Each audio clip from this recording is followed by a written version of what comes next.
Y hoy vamos a desarrollar el tema del reino de Dios y su instauración. Este es un tema que, digamos, tiene un cierto grado de complejidad. Por lo tanto, les rogamos que estén muy atentos porque vamos a tener que usar, digamos, muchos conceptos juntos para la exposición. Quiero que leamos como texto de introducción el texto que está en el libro de los Hechos, en el capítulo 1, los versículos del 6 al 11. Recordemos que Hechos es la segunda parte del primer tratado, que es el Evangelio de Lucas. Por lo tanto, ya Hechos comienza desde la resurrección de Cristo, su aparición, y nos va a relatar la ascensión y el desarrollo de la historia de la iglesia primitiva en esta primera parte. Hechos capítulo 1, versículos del 6 al 11, dice: Entonces los que se habían reunido le preguntaron diciendo: Señor, ¿restaurarás el reino a Israel en este tiempo? Y les dijo: No os toca a vosotros saber los tiempos o las sazones que el Padre puso en su sola potestad, pero recibiréis poder cuando haya venido sobre vosotros el Espíritu Santo, y me seréis testigos en Jerusalén, en toda Judea, en Samaria y hasta lo último de la tierra. Y habiendo dicho estas cosas, viéndolo ellos, fue alzado, y le recibió una nube que le ocultó de sus ojos, y estando ellos con los ojos puestos en el cielo, entre tanto que él se iba, he aquí pusieron junto a ellos 2 varones con vestiduras blancas, los cuales también les dijeron: varones Galileos, ¿por qué estáis mirando al cielo? Este mismo Jesús, que ha sido tomado de vosotros al cielo, así vendrá como le habéis visto ir al cielo. Pueden sentarse. Entonces, el reino de Dios y su instauración. Con la primera venida de Cristo a la tierra, los evangelios dicen: el reino de los cielos se ha acercado, pero no se ha consumado. Nosotros sabemos que el reino de los cielos tiene lo que se llama en teología el ya, pero todavía no. Ya está presente el reino de los cielos, pero todavía no está instaurado en su forma definitiva o en su consumación. La consumación del reino de los cielos se dará cuando el Señor regrese personal, corporalmente a la tierra. Nosotros creemos que el fin de esta era presente será terminada con la instauración de una era venidera. Que esta era presente, o este presente siglo malo, como es catalogado por la Biblia, tendrá fin no por eventos naturales, no por volcanes, no por inundaciones, no por ningún evento climático, sino por la venida personal de Jesús, que dará fin a este mundo como lo conocemos, para introducir los cielos nuevos y la tierra nueva. Es decir, que ese reino está asociado a la presencia personal, y quiero que se haga énfasis en esto. La segunda venida instaurará el reino con la presencia personal de Cristo sobre la tierra de nuevo, con la restauración de todas las cosas. Los apóstoles aquí preguntan por esa consumación o esa restauración, y nótese la palabra que ellos están empleando, porque ya los apóstoles están hablando de la consumación definitiva. Dice: ¿restaurarás el reino a Israel en este momento con tu resurrección? Porque ese era el contexto de lo que estaba sucediendo. Los discípulos están frente al Cristo resucitado, y la pregunta es obvia. Bueno, ya habíamos dicho que el reino de los cielos se ha acercado. Ahora tú has resucitado. ¿Ahora asumirás el reinado enseguida? Eso es lo que ellos están preguntando. Y esa parte es importante porque en estos momentos todavía se entiende Israel como una entidad sociopolítica, y la pregunta era más o menos en este contexto: ahora que tú has resucitado ¿Israel volverá a tener el mismo poder que tuvo en la época del glorioso rey David? ¿Volveremos a ser la cabeza de las naciones? ¿Volveremos a tener la influencia que tuvimos?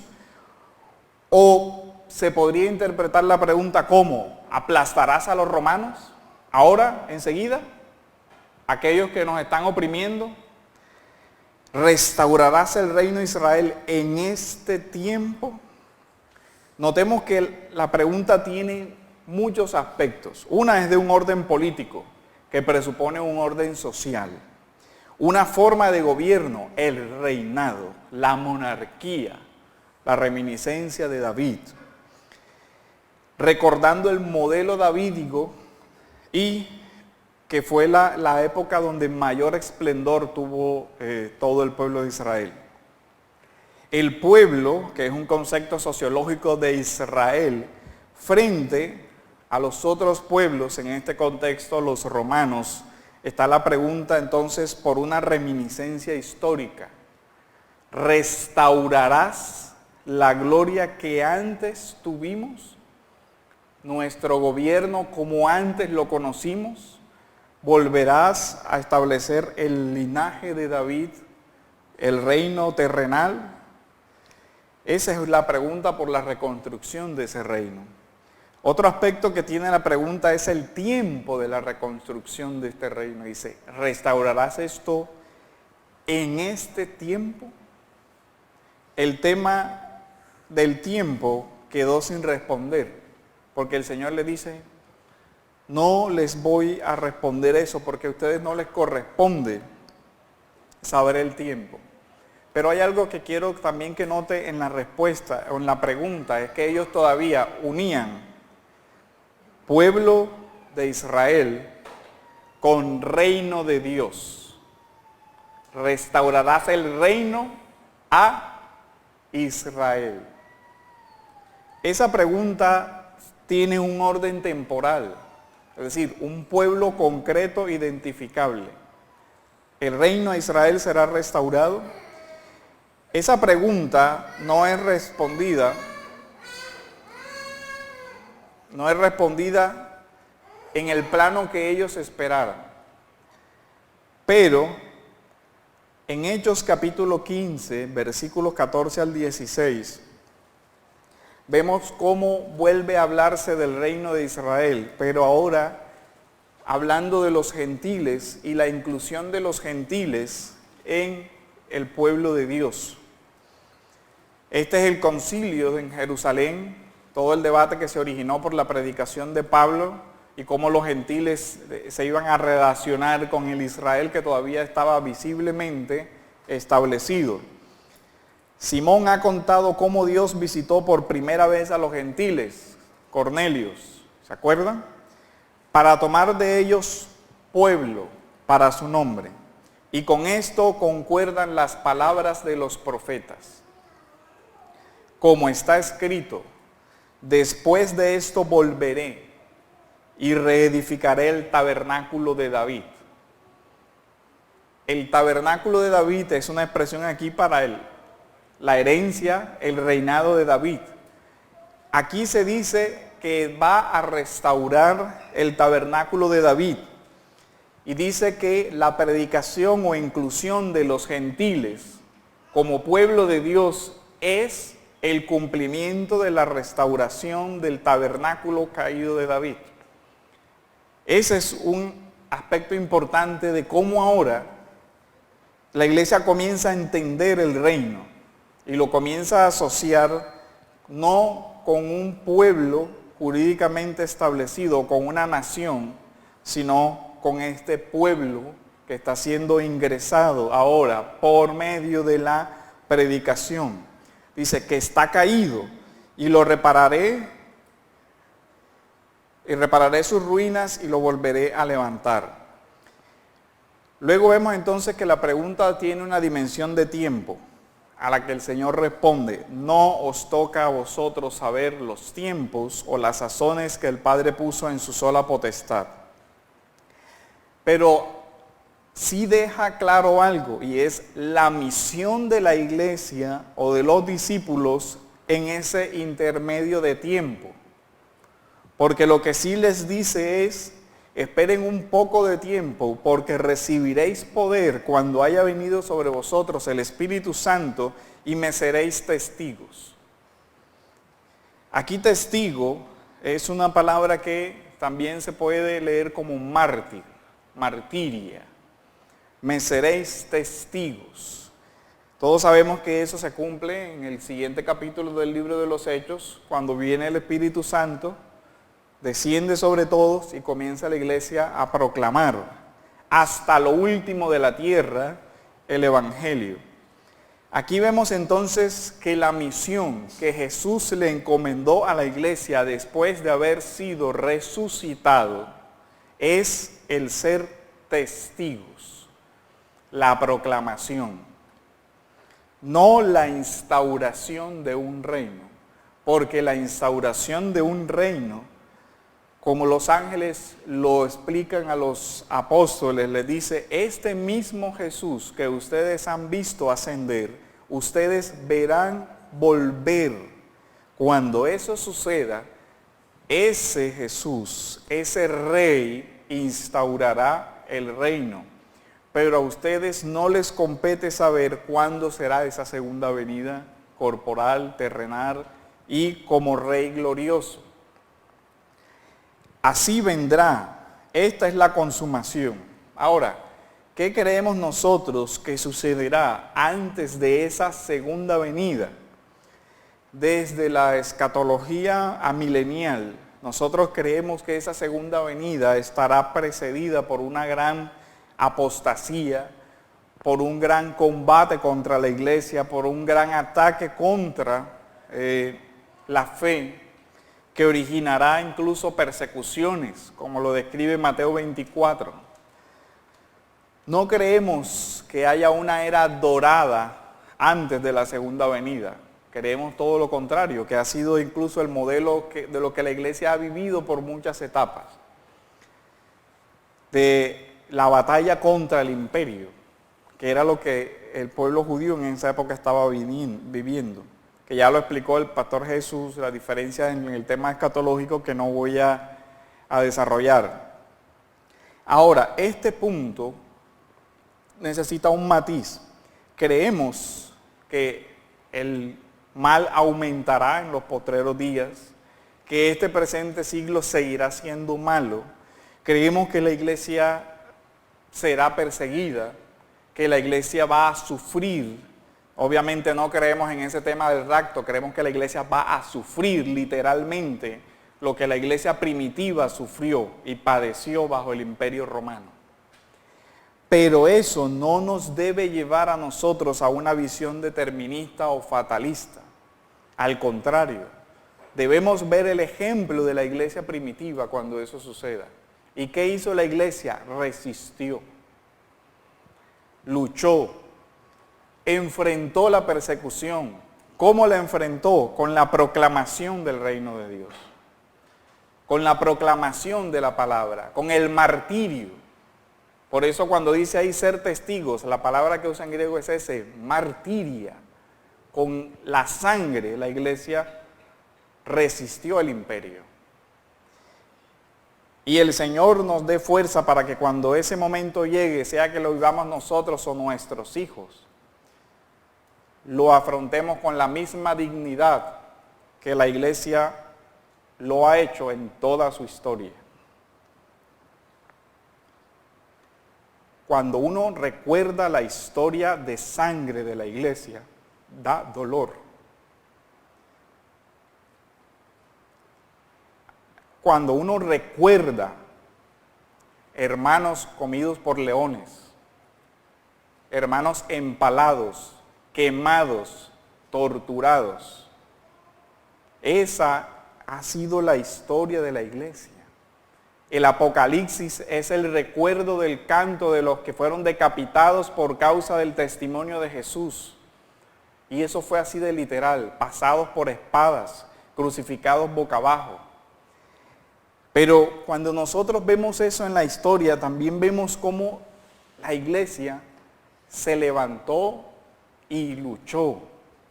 ¿Con cuáles armas? Con la palabra de Dios.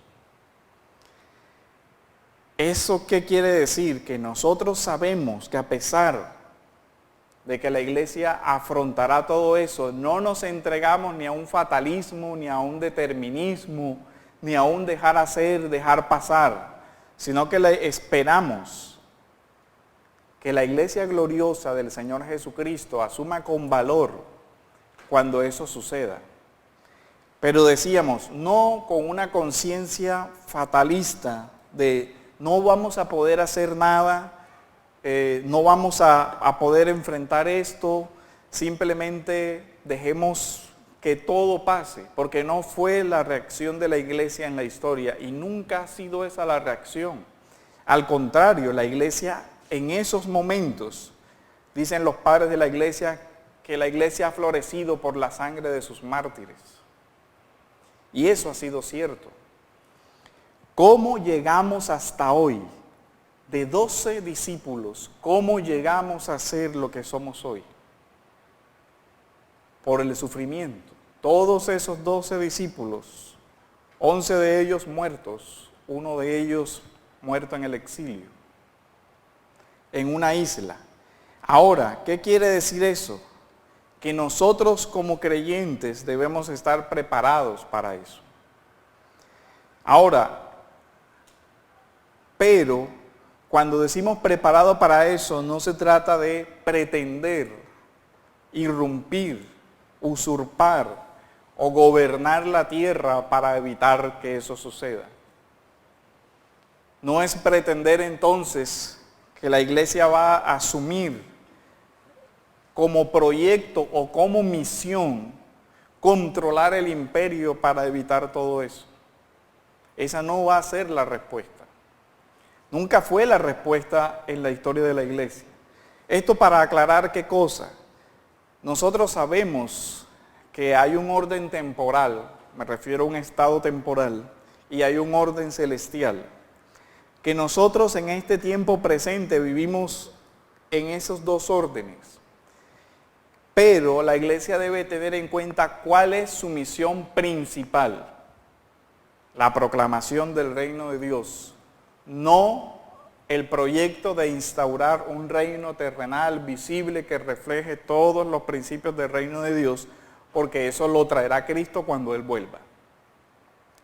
Ahora, eso tampoco quiere decir que la iglesia va a ser pasiva. Quiere decir que la principal misión o comisión de la iglesia es la proclamación del reino de Dios. Cuando eso sucede, vendrán efectos no intentados, como se habla en economía, consecuencias no intentadas, consecuencias que no son directas. Cuando una persona vive el reino de los cielos, esa persona debería vivir el reino de los cielos en todas las esferas de su vida. ¿Qué va a pasar con eso? Que si nosotros desarrollamos una cosmovisión cristiana integral que busque vivir los principios del reino de los cielos en toda la historia, inevitablemente, como ciudadanos, como profesionales, deberemos actuar en las esferas donde nos movemos con esa cosmovisión cristiana. Y la economía, la política, las artes, la literatura, la filosofía, la historia, todo será expuesto el Evangelio desde nuestras propias vocaciones. Como hablábamos en el sermón de Marcos, tendremos un médico que no vea la enfermedad simplemente como un mecanismo descompuesto, sino como un ser humano integral creado a la imagen y semejanza de Dios que sufre y que su sufrimiento tiene una dimensión corporal y espiritual. Y así afectaremos toda la sociedad. Pero eso se dará no como el principal objetivo. El principal objetivo de la iglesia no es asumir el rol de gobernantes de esta parte temporal. Nosotros vemos por la Biblia que el Señor nos llama a que médicos, abogados, ingenieros, historiadores, personas que se dediquen a la literatura, transmitan el mensaje del Evangelio con sus vidas y sus profesiones. Un médico no es médico y cristiano, es separados en esferas diferentes. No, no es lo uno o lo otro, son las dos cosas juntas, o sea, es integral. Ahora, el Señor dice, mi reino no es de este mundo. Quiero que veamos el texto de Juan 18, versículos 31 al 38. Entonces Pilato le dijo, tomad de vosotros y juzgadle según vuestra ley. Y los judíos le dijeron, a nosotros no nos está permitido dar muerte a nadie. Vemos un reconocimiento de jurisdicciones temporales. Los romanos le responden a los judíos, juzgadle según vuestra ley. Ellos le dicen, a nosotros no nos está permitido ejecutar la pena de muerte porque el gobierno romano había limitado eso, para que se cumpliese la palabra que Jesús había dicho, dando a entender de qué muerte iba a morir. Entonces Pilato volvió a entrar en el pretorio y llamó a Jesús y le dijo, ¿eres tú el rey de los judíos? Note que la pregunta de Pilatos está en la clave de una acusación política. Recuerden la estrategia que estuvo alrededor de todo el juicio. Ellos lo llevan con un cargo inicialmente ante las autoridades religiosas de blasfemia.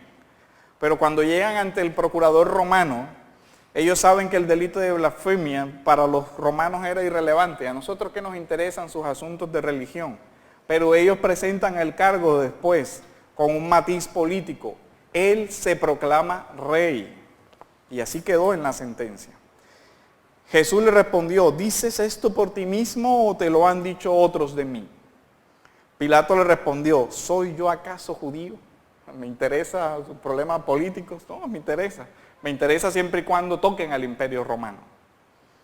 Tu nación, mire cómo usa un término que es sociológico, que es en clave de política. Tu nación y tus religiosos, tus sacerdotes te han entregado a mí. ¿Qué has hecho? Respondió Jesús, mi reino no es de este mundo.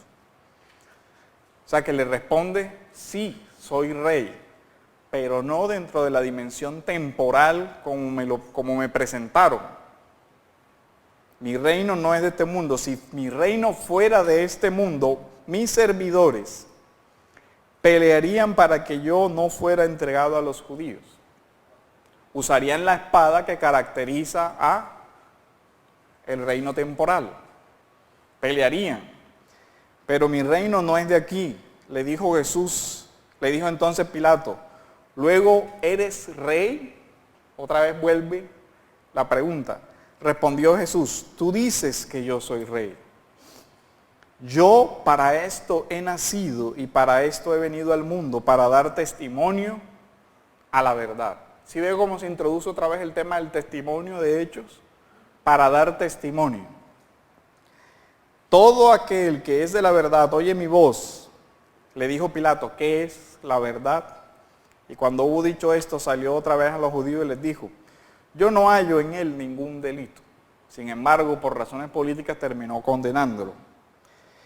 El texto de Gary Knott y Gary DeMar, titulado Manual de Reconstrucción Cristiana, interpreta este texto así. Dice, pocos pasajes de la Biblia son hoy peor interpretados que este de Juan. Y primero voy a leer la tesis de él para que entiendan cómo lo está interpretando y después veamos los reparos a esa interpretación. Dice, el punto de Jesús con relación al reino y todo lo demás es que su autoridad no procede de este mundo. O sea, él dice que el debate principal del tema es de dónde viene la autoridad. Viene de una fuente que no es terrenal, dice el autor del libro. El origen de su autoridad legal está muy por encima de este mundo en este sentido. Por su origen y por la procedencia de su legitimidad es un reino que lo trasciende, pero es un reino que tiene manifestaciones terrenales. Y pone el ejemplo, Rahat, una ex prostituta pagana, lo entendió mucho mejor que Pilato. A los espías hebreos les confesó lo siguiente: el Señor tu Dios es Dios arriba en el cielo y abajo en la tierra.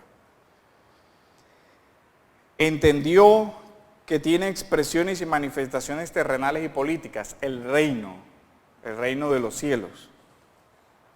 Hoy millones de cristianos todavía tienen dificultad en entender lo dicho en esa simple confesión de Rahab. Iba rumbo a su crucifixión y Jesús dijo, ahora su reino todavía no era de aquí, refiriéndose al tema, todavía no era de aquí. Hablaba en un sentido geográfico, o sea, aún no tiene poder institucional. Y quiero que reflexionen en eso, dice, aún no tiene poder institucional. Él, por lo menos este autor, considera que es legítimo que la iglesia logre conseguir un poder institucional. Y dice, pero estas palabras no negaban que en algún tiempo futuro su reino podría tener ese poder institucional. Y a los 3 siglos, a la caída del Imperio Romano, ante el vacío de poder y autoridad, los cristianos se hicieron cargo del gobierno y la administración de lo que quedaba. Cristo había vencido a César visiblemente, no estando físicamente en su mismo trono, sino a través de su pueblo, ocupando magistraturas, aplicando sanciones judiciales en la historia. Y aquí es donde viene el tema de lo complicado del asunto. Podríamos hacer la pregunta, ¿es legítimo que la iglesia asuma como su misión en esta etapa de la historia el tratar de conseguir el poder institucional del Estado? Esa sería, digamos, la pregunta. Eso es lo que divide las dos posturas. Tradicionalmente este texto siempre ha sido entendido como no. La iglesia tiene una esfera, el Estado tiene otra. Más o menos, aquí quiero aclarar el tema de las esferas porque yo sé que es un tema complicado y poco estudiado. ¿Qué sucede? Nosotros estamos acostumbrados a esta descripción. Una pirámide que comienza con Dios, después viene en algunas, cada quien la teoría, la familia, la iglesia, el Estado, y en fin, hacia abajo cada uno hace sus divisiones y subdivisiones. Si uno lo delimita así, hay un orden estrictamente jerárquico y cada uno de los que van bajando en la pirámide debería estar subordinado a la autoridad del anterior. Pero si usted lo coloca así, también va a tener disyuntivas. Y por eso algunos dicen, ¿qué es primero? ¿Dios o la familia? Y todo el mundo repite, Dios. Y después, ¿qué es primero? ¿La familia o la iglesia? Todo el mundo repite, la familia. ¿Cuál es el problema de eso? Que coloca una jerarquía donde no debe haber una jerarquía. ¿Cómo es el esquema correcto? Dios gobierna todo. Aquí tenemos la iglesia, aquí tenemos el Estado y aquí tenemos la familia. Dentro de cada una de estas hay subinstituciones. Por ejemplo, en el Estado están educación, salud, no sé qué, y familia, educación, y después vemos cómo se cruza. Si usted ve la iglesia y todo lo demás. ¿Dónde tenemos al hombre? Voy a hacer un dibujito aquí. Usted vive siendo miembro de la iglesia, siendo parte de un Estado, siendo integrante de una familia. Y lo uno nunca debe excluir lo otro. Lo difícil es guardar un equilibrio aquí. Pero cuando usted sale de su casa para su trabajo, no deja de ser padre de familia e ingresa a ser trabajador. Sigue siendo un trabajador que es padre o madre de familia y además sigue siendo un cristiano que debe trabajar de acuerdo a los valores y principios del reino de los cielos siempre. O sea, nosotros nunca no pasamos de un lado a otro, siempre estamos dentro de la interacción de las esferas. Ahora, todas esas esferas están bajo la autoridad de Dios, pero no lo están de la misma manera. Ejemplo, ¿cómo ordenó Dios que se gobernara la iglesia? Tenemos para la autoridad de la iglesia, ¿qué? La Biblia, en términos generales, que sería nuestra norma, la ley, la autoridad de la que devienen todas las otras autoridades. Pero, ¿cómo gobierna Dios el Estado? ¿Por qué les digo esto? Porque en la interpretación que hace Knott es como si fuera que el Estado no estuviera bajo esa misma autoridad.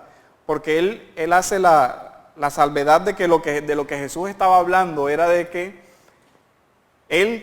su autoridad venía de una autoridad mayor. Pero resulta que con versículos más adelante, en la misma conversación, en Juan, el capítulo 19, versículos del 10 al 11, Pilatos todavía en la misma conversación con Jesús le dice, entonces le dijo Pilato, ¿a mí no me hablas? ¿No sabes que tengo autoridad para crucificarte? ¿Y que tengo autoridad para soltarte? Respondió Jesús, ninguna autoridad tendrías contra mí si no te fuere dada de arriba. ¿Qué está diciendo el Señor ahí? La autoridad que tú tienes, aunque tú no lo reconozcas, está sujeta a la autoridad de Dios. Tu poder temporal también es un poder derivado de Dios. Y eso está en consonancia con el texto que ya nosotros conocemos sobradamente de Romanos capítulo 13, y curiosamente se lo dice a los romanos. Y le está hablando un procurador romano. Él dice, tu autoridad también viene de Dios. Y sabemos el texto de Romanos, ¿para qué está instituida? Ahora, ¿cómo gobierna Dios el Estado? ¿Por la Biblia? ¿Directamente? Ese es el problema. Ahora, todos sabemos que no es por la Biblia directamente, porque el Estado conoce leyes civiles que regulan esencialmente la relación entre los ciudadanos. Ahora, estas leyes civiles, la pregunta sería, ¿deberían ser las mismas leyes civiles que Dios le dio al pueblo de Israel en el Antiguo Testamento? ¿Deberíamos procurar que eso sea así? Esa también es la diferencia entre el tema. Nosotros conocemos que Israel pasó por varias etapas en su historia. La etapa de los patriarcas, ¿se acuerdan? Después vienen los jueces, después viene la monarquía. ¿Y en qué desembocó? En un pueblo que ya no tiene una jurisdicción terrenal como la iglesia. Ya la iglesia no tiene una identidad, digamos, sociológicamente definida, es decir, el pueblo de Dios está constituido por gente de toda tribu, lengua y nación, esparcido en todas las partes del mundo, es decir, viviendo aquí en naciones temporalmente ubicables. Ahora, ¿cuál es nuestra responsabilidad frente a esto? Que estas leyes civiles por lo menos reflejen una moral lo más cercana posible a la Biblia, porque es la ley de Dios. Pero note lo que dice nuestra confesión de fe en el capítulo de la ley. Dice que las leyes dadas a Israel como nación ya no son aplicables al estado actual, que lo que son aplicables son los principios de equidad y de justicia. Para hablar algo sobre los principios de equidad y justicia, muy brevemente, ¿qué sucede con la ley de Dios? ¿Cómo es ese tema de principios de equidad y justicia? Voy a borrar acá. No matarás. Tiene una formulación en negativo. No harás tal cosa. Pero esa formulación en negativo usted la puede convertir en una formulación en positivo. Hay una infinidad de cosas que sí puede hacer para evitar esto. Es decir, no matarás. lo que quiere decir que el creyente tiene la obligación de buscar la protección de la vida en toda su dimensión. No solamente la vida biológica, sino también la vida moral, la vida espiritual.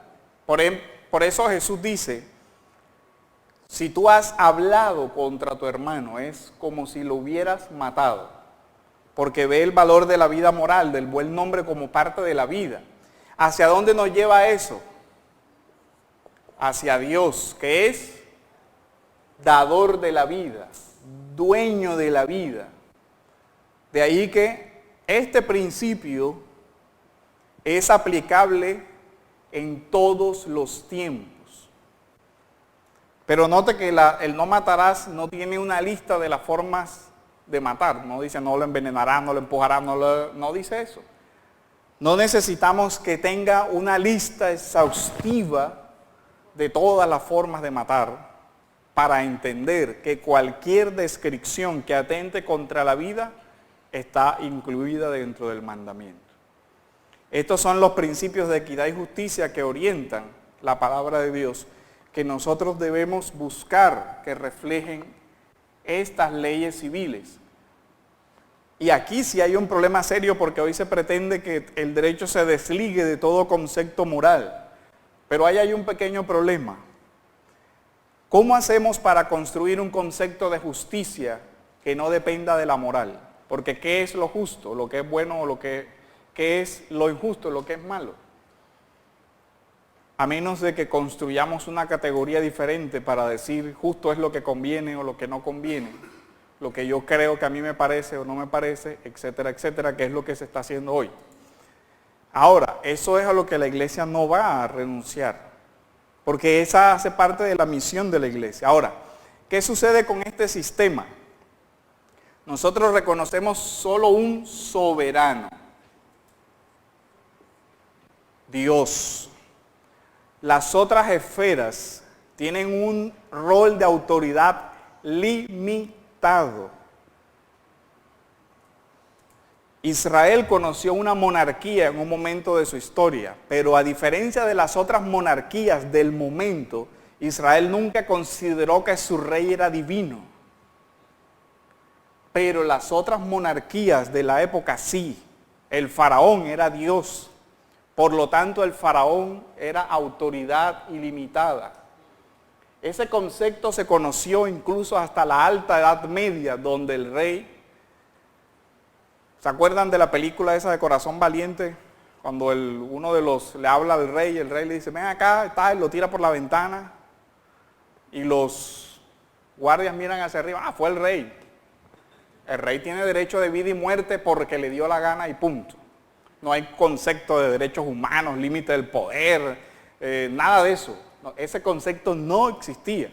Pero el cristianismo siempre tuvo un concepto de poder limitado. El rey no es Dios, el rey está sujeto a la ley. Y si el rey también comete un delito, debe ser juzgado por esa misma ley. No es impune. Por eso vemos el ministerio de los profetas diciéndole, rey, te apartaste de la ley. Eres culpable.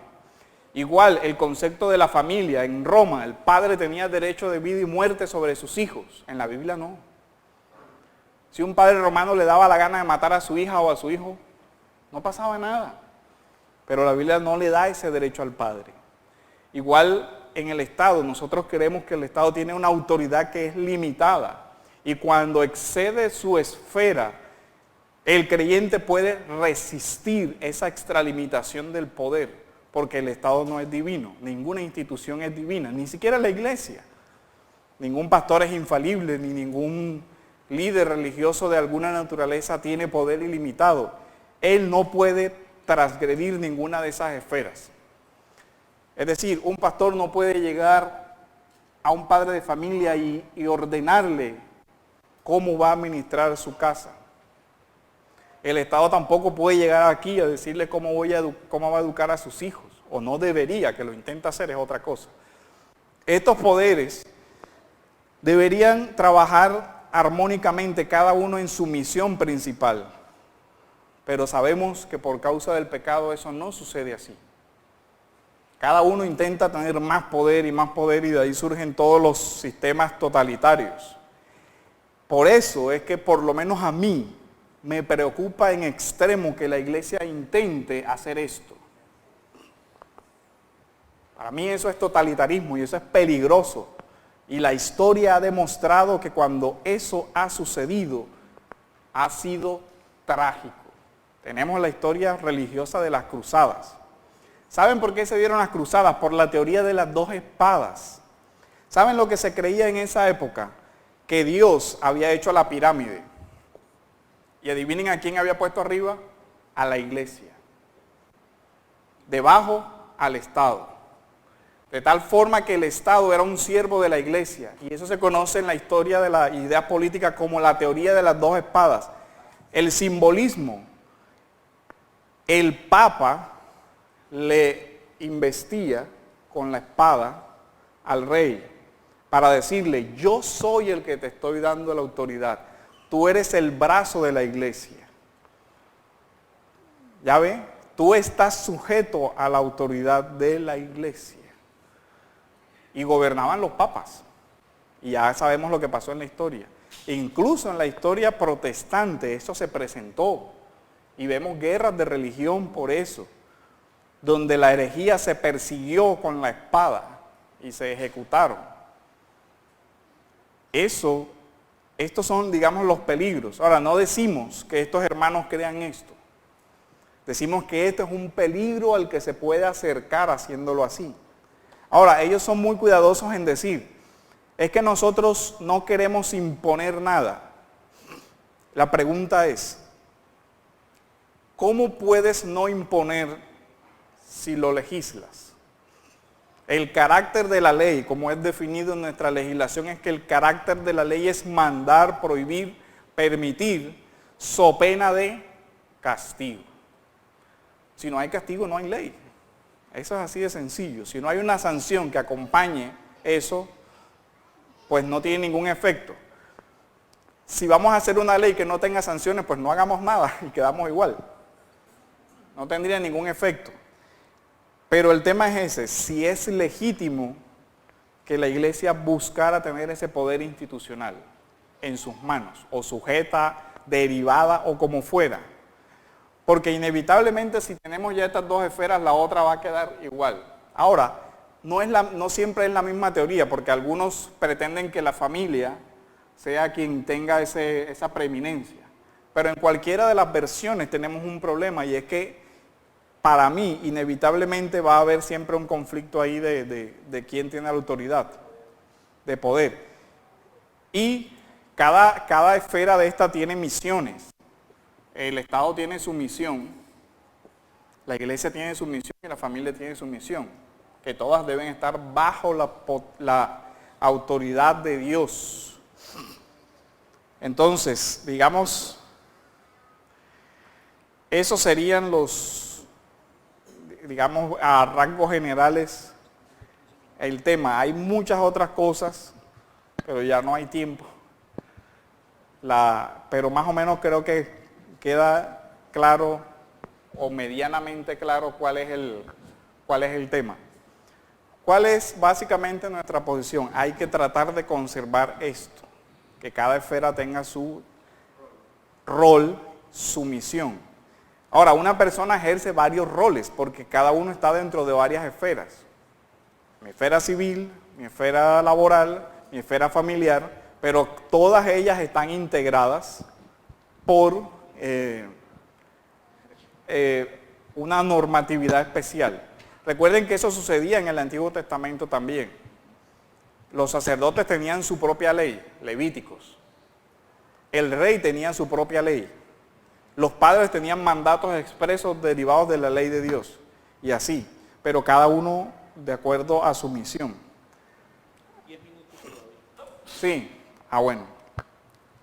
Ahora, acá en esta esfera, nosotros creemos que estas leyes civiles evidentemente deberían estar guiadas por la Biblia. ¿En qué sentido? En que la Biblia da normas de moral, principios y todo lo demás, pero sin intentar reproducir un modelo teocrático de ninguna manera hablando de una semimonarquía o hasta una democracia o algo. Técnicamente Israel no fue lo que se conoce como una monarquía pura, sino como más o menos una monarquía constitucional, porque la monarquía estaba sujeta a la ley. Y eso es un punto muy interesante, porque este fue uno de los únicos pueblos en la historia que tuvo un sistema de poder limitado. Ahora, escatológicamente hablando, Jesús es rey, sacerdote, ¿cierto? Él tiene, cuando Él vuelva, asumirá todo este poder le pertenece, porque Él tiene esa digamos, investidura. Pero mientras eso sucede, es peligroso que alguien tenga todo ese poder en sus manos. Incluso es peligroso para la iglesia. Incluso para una persona creyente, el poder es peligroso. Incluso, como decía John Stott, incluso un púlpito es peligroso. Porque mal o bien, el poder puede envenenar nuestros corazones. Por eso siempre nosotros apoyamos una idea de un poder restringido, limitado lo más posible, por nuestro propio corazón.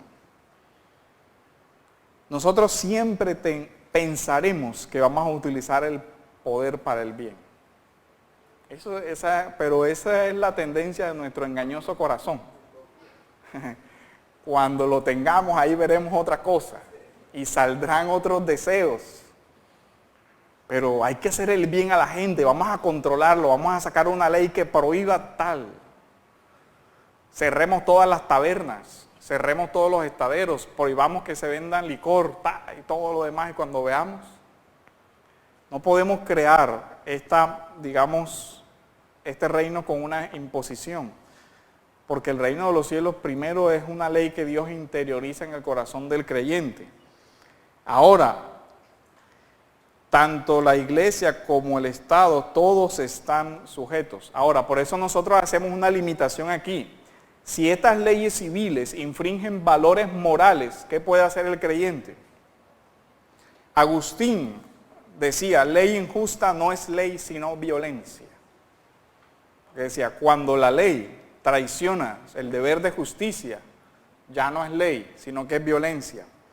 Y Agustín también decía en La Ciudad de Dios, quita el derecho, y entonces, ¿qué distingue al Estado de una banda de bandidos? Nada. Quita la justicia, ¿y qué tienes? Un Estado ladrón, un Estado peligroso para las personas que hacen parte de ese Estado. Y vemos ejemplos de esos estados también. Hitler, un estado de bandidos, porque quitaron la dimensión moral que debe tener el derecho. Y esa es una batalla que nosotros debemos dar hoy también.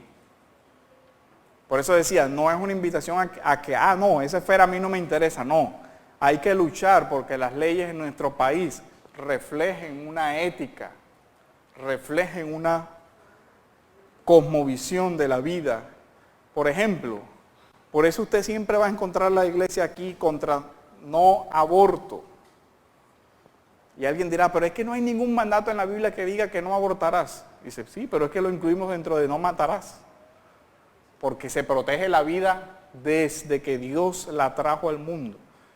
Los salmos dicen, desde el vientre de mi madre tú eres mi Dios. Eso dicen los salmos. Por eso la concepción cristiana de la vida es que tiene un valor absoluto en cualquiera de sus momentos, sin ningún concepto utilitarista de por medio. No, es que viene deforme. ¿Y qué? ¿Acaso una vida sufriente no es una vida que tiene valor? ¿O acaso vemos que esa vida es solo un conjunto de células que no vale nada? No, Dios lo trajo al mundo. ¿Se acuerdan cuando Dios le habla a Moisés? Señor, pero es que yo no sé hablar. ¿Acaso yo no fui el que te creé desde el vientre de tu madre? ¿Acaso crees que yo no sabía que tenías eso? Entonces, este es un tema, digamos, para reflexionar mucho. Que nosotros actuemos con prudencia, conservando ese equilibrio que no es fácil, porque tendemos a un lado o al otro inevitablemente. ¿Hasta aquí hay alguna pregunta? Yo sé que el tema es bien denso. ¿Dudas? ¿Comentarios?